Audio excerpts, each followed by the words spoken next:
Hey, Mr. Reg, we got a note from a mom in Massachusetts.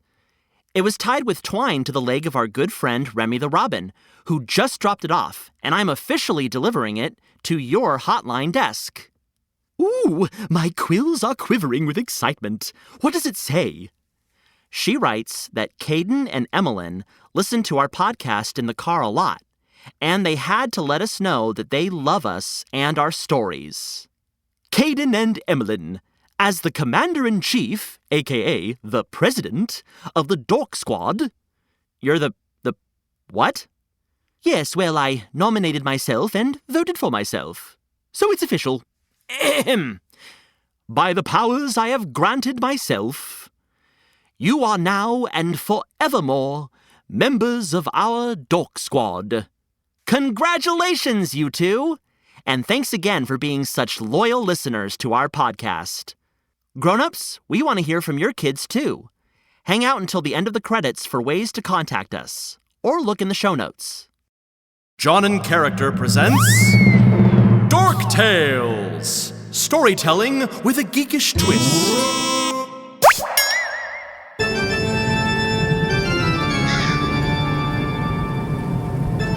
Greetings!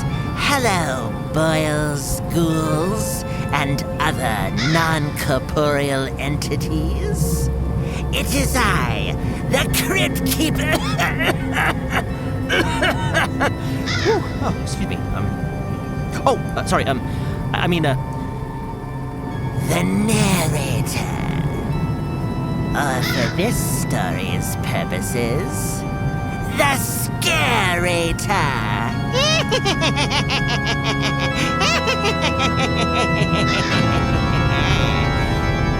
Hold on. The SCARE-rator? What is going on here, Jonathan? I only asked. You only asked if I would help you get into the spirit of Halloween before you headed out to trick-or-treat.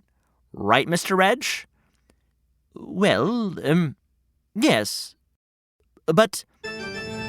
And that's exactly what I'm doing. I'm here to scare-rate a spooky tale that will make your quills stand on end. My quills always stand on end, Jonathan. Why are you using that ridiculous voice? And what is with this robe and beard? Just to hand out candy. Why are you dressed as Dumbledore?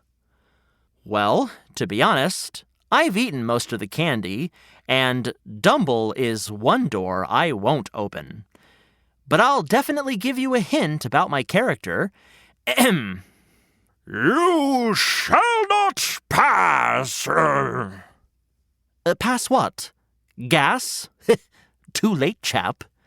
That's the first treat I've tricked today. Oh, poor young, totally vulnerable Reginald. You may be flippant about my costume as Gandalf, one of the greatest wizards of all time, but what's truly frightening is that you're also forgetting the point of this spooky holiday. The point? To trick sweets from gullible fools who think I'm actually Sonic the Hedgehog. I hate to break it to you, buddy, but you can't just paint your body blue and trick people into thinking you're Sonic. Well, I could if I didn't leave my many golden rings at home. The only thing you left is tiny blue footprints all over my carpet. Why would you paint the bottom of your feet? Commitment!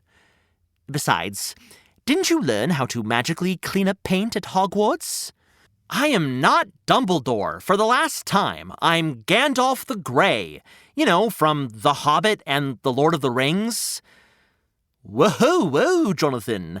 I was just having a little fun. You know, you're getting kind of scary.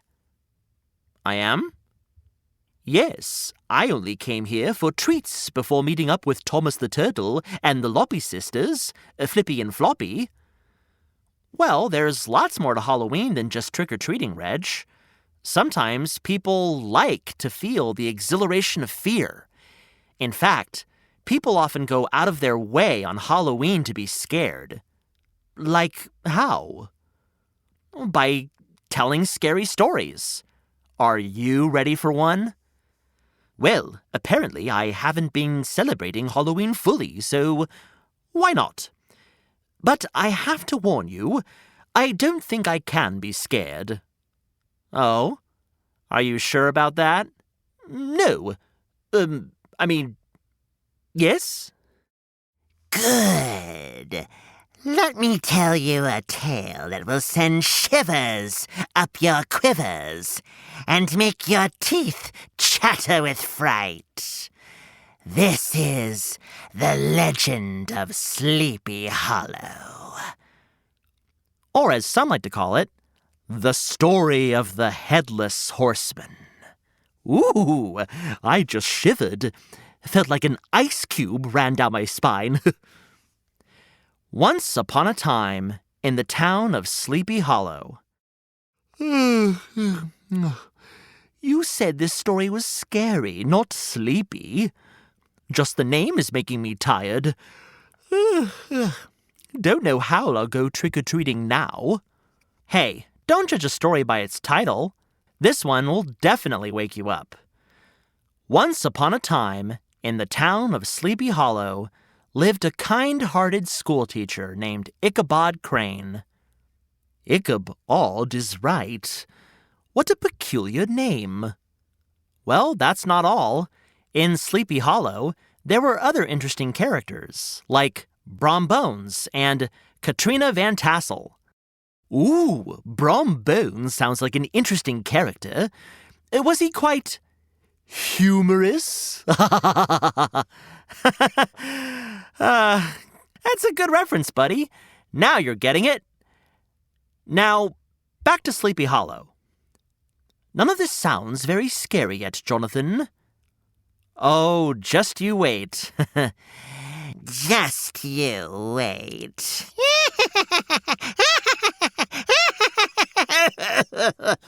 Ooh, excuse me. All right, fine. But please, no more SCARE-rator voice. No promises. Now, where was I? Oh, yeah. Brom Bones. Brom was a pretty well-known young dude about town.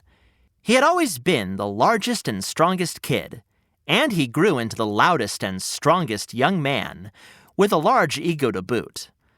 He was very, very sure of himself. Sounds a little too sure, if you ask me. You're absolutely right. Brom was a bit of a, bully. And you know who he loved to pester? Must be the odd one, Ichabod. Exactly. Ichabod was sweet and smart, but not large and strong enough to stand up to Brom's bullying. Brom would often corner him in the market and yell out loud enough for everyone to hear. Oh, it's old Ickady-doo-dah, Mr. Icky, Picky, Sticky, Tricky Bod Crane. Ha ha! Are you lost or something? Ooh, ruthless. He truly was. Some say Brom was just out to get Ichabod because he was unhappy with himself. Others just think Brom liked to see Ichabod squirm under his menacing glare. But regardless of their theories, everyone agreed that tension between Brom and Ichabod got much, much worse when Katrina Van Tassel came into town. Ooh, I had forgotten about her. How did I miss that? You were too busy making fun of the names Brom Bones and Ichabod Crane. Well, I'm just trying to liven it up a bit. How about we deaden it up a bit, huh? Why? Are there zombies? Well, not really, no. Then what are you going on about, Jonathan? This story won't scare me. Well, we haven't come to the chilling and creepy part of the story yet. Katrina Van Tassel was a very beautiful young woman, and both Brom and Ichabod were smitten with her. In fact, the second Ichabod laid eyes on her, he said to himself, "Oh, that woman will be my wife." A bold and confident statement. It was. But remember, he only said it to himself. See, Ichabod had a lot of superstitions. Wouldn't walk under ladders, avoided whistling, even steered clear of mirrors for fear of accidentally breaking one and ending up with 7 years of bad luck. They were rituals that kept Ichabod feeling safe. Ah, I see. He was a good schoolteacher and a soft-spoken person, so he rarely spoke his feelings out loud. And to make matters worse, when he followed Katrina Van Tassel around, he became even more nervous. And who likes to pick on the nervous guy? Uh-oh, the big bully. Right again. One day, Brom spied Ichabod trailing behind Katrina in the bookstore Ichabod's father owned. Here, hold these while I browse a bit more. Katrina was guiding around the dutiful Ichabod as she perused the shop. Suddenly, from behind a stack, came broad-shouldered Brom, standing at the ready to intimidate the small, book-laden Ichabod. Ho, ho, ho! What have we here? Thundered Brom. Little Icky must be tripping all over himself to have a chance to be near a flower such as you. He took Katrina's hand and feigned concern. I'm so sorry, fair Katrina, for this slobbering fool. Did he get any of his drool on you? Meanwhile, Ichabod was feeling a bit more sure of himself as he gathered the courage to speak. Brom? He finally burst out, as if by accident. You've never even tried to get to know me. You've unfairly judged me, and you're acting like a mean-spirited bully. A hush fell over the bookstore as Ichabod's jab sank in. What did you say to me, little Icky? Asked the smoldering Brom. Ichabod squared his shoulders up to face Brom confidently. Yes, go audible! Ichabod. And he replied, I'm going to tell you just once to leave this shop before my father and I kick you out. It was an empowered move by Ichabod. He must have felt confident because he was on safe ground in the shop. And after Brom stormed angrily away, Ichabod's father came around to make sure everything was all right, and Katrina extended an invitation. Oh, I've never seen Ichabod so firm and animated. You're a good influence, Ms. Van Tassel. Oh, it was very special to see him stand up for me. You should come to my Halloween party tonight, Ichabod. Everyone in town will be there. Ichabod was on cloud 9, having stood up to his bully, and in front of his father and the woman he loved. And on top of that, an invitation to the Van Tassel family's Halloween party. What could go wrong? Oh, is this one of those breaded fish moments? What? Breaded fish? That's not scary. No, but it's a breaded fish. You know, the moment in a story that leads the listener to believe something untrue. Oh, you mean a red herring? Yes, breaded fish, red herring, same thing. What's with all these silly names? Ichabod Crane, Brom Bones, red herring? Well, yeah, I guess what could go wrong was a little misleading. But, you know, this is a spooky story. Things will go wrong. Your creepy narration and the anticipation is starting to get to me. I'm at full attention now. What happened at the party? Well, sure as Katrina predicted, everyone from town was there. Sporty Brom and skittish Ichabod were both vying for her attention all night. Each of them kept bringing her canopies and refilling her cup whenever it was empty. It was overwhelming, but even to his own surprise, Ichabod's sweetness was clearly charming Katrina more than Brom's overly confident attempts. Ichabod and Katrina laughed and danced together almost all evening. Can't be good? Right. But Brom was saving a secret weapon of his own. See, Brom knew Ichabod's gentle demeanor easily gave way to superstition and fear. And Brom was going to take advantage of it. So, during a break in the dancing and music, Brom called all the partygoers over and told them a story. One he knew that would make Ichabod squirm and shriek, especially in front of Katrina. What?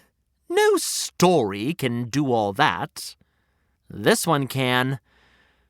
Brom told of a ghost horseman who rides through the hills surrounding their town, seeking new victims to chase.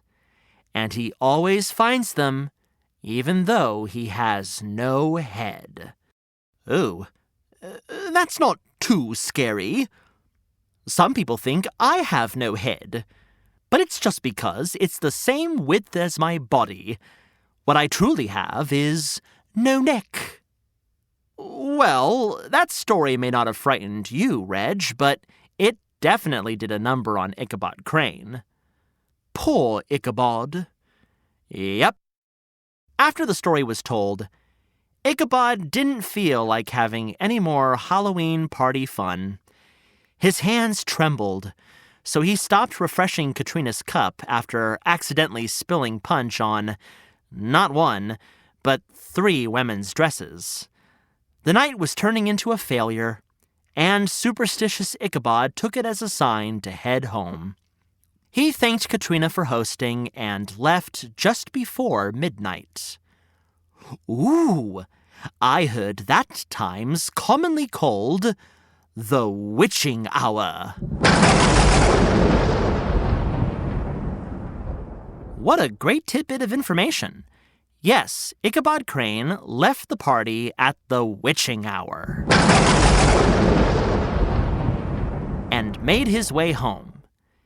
But his house was on the other side of town. Instead of winding through the streets, he knew it was faster to pick up his trusty horse, named Powder, from the corral and ride home on a straight path in the woods. Though the path seemed a bit different that night. Different how? Like how you think Dumbledore and Gandalf are different? Even though it's the same costume. It's not the same costume. Whatever. Anyway, Ichabod spoke to himself as he made his way across the field to the corral. It was a path he knew well, but somehow... Wow. I guess the moonlight makes this field look a bit larger. And the music coming from the party is distorted. It's kind of spooky. He spoke aloud to himself to cut through the fear, though his lips were quivering, and he hadn't yet reached where he had tethered Powder. And another thing. Oh, boy. Why is it taking him so long to cross the field? He's scared. Inching his way down the path seems like it takes a lot longer when you are nervous. Then why isn't he called Ichabod Crane? Are you ready for the rest of the story now? Well, you're inching along. Okay, fine. Ichabod hopped on Powder. Was he a white horse? Powder can be gray. Powder can be black or chestnut brown. There are lots of types of powders. Whoa, didn't mean to strike a nerve there. Well, we're getting to the exciting part of the story. All right. I'm done interrupting and ready to be frightened. So, Ichabod and Powder were making their way through the shortcut in the forest when they started hearing a thump, thump, thump behind them.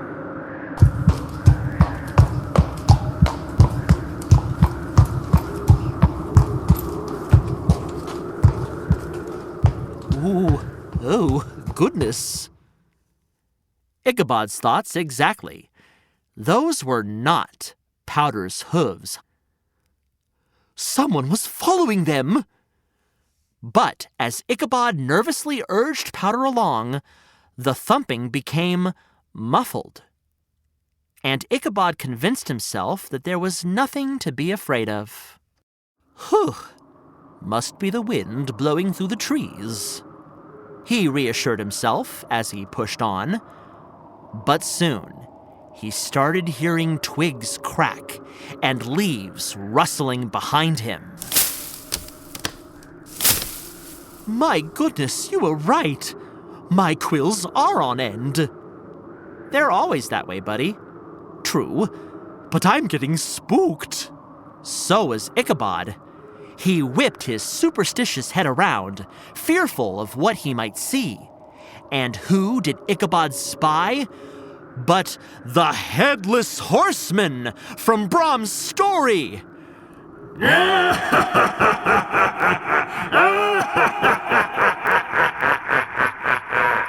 Oh, goodness!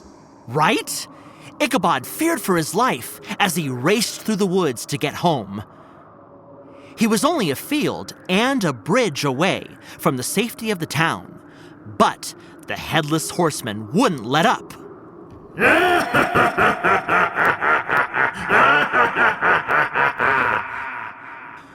When they entered the field, the horseman drew his sword from its scabbard. Uh-oh! And with no other choice, Ichabod drew his sword. En garde! He was much smaller than the horseman, but all those years of jumping about while teaching, catching books in the shop, and parrying aside so he didn't walk under a ladder not only made Ichabod a good dancer, but also a great sword fighter. Well, I wouldn't say he was great, but Ichabod was quick on his feet, so he could hold his own. And hold his own he did. Circling through the field, the two fought, with Ichabod dodging every swing of the horseman's sword, and even taking a few swings back himself. Yay! Go, Ichabod! I'm sorry I said you had a silly name. After the back and forth play of the blades, Ichabod managed to jump back onto Powder and head for the town bridge by moonlight. He was inches away from safety. Did he make it? Did he make it? He did. Whew! But not before looking back across the bridge to see the Headless Horseman holding a flaming jack-o'-lantern with a sinister grin full of fire. He hurled it across the bridge directly at Ichabod.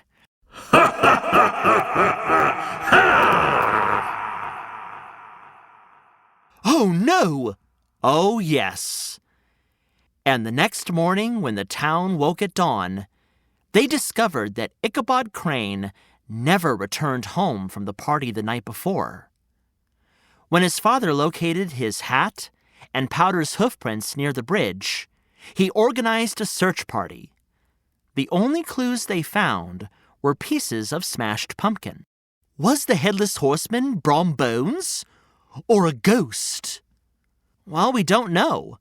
All we know is that Ichabod Crane was never seen again.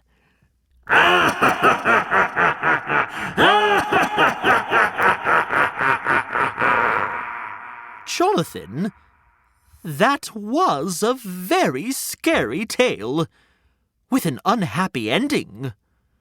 Well, we don't really know what happened to Ichabod. It's a mystery, not an ending. Though it does have the title of a bedtime story. Now, what did we learn about judging a book by its cover, or a person by their name? Oh, right. I'm going to stop doing that at once. Plus, we love the oddballs of the world. We are the oddballs. You're so right, Jonathan, through and through. Well, that really was a great way to get in the mood for trick-or-treating. But you're not moving.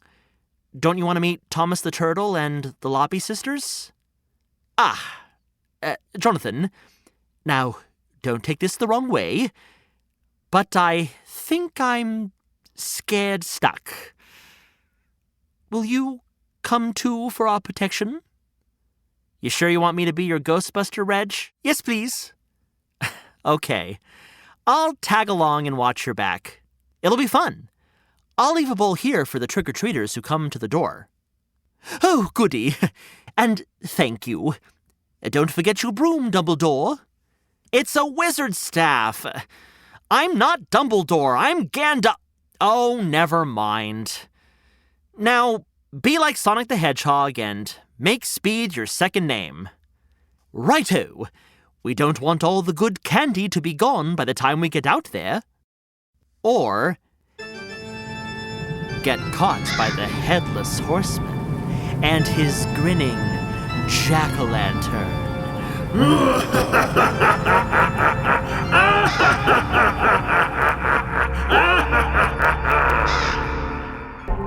So remember, kiddies, next time you take a shortcut, watch out for your heads.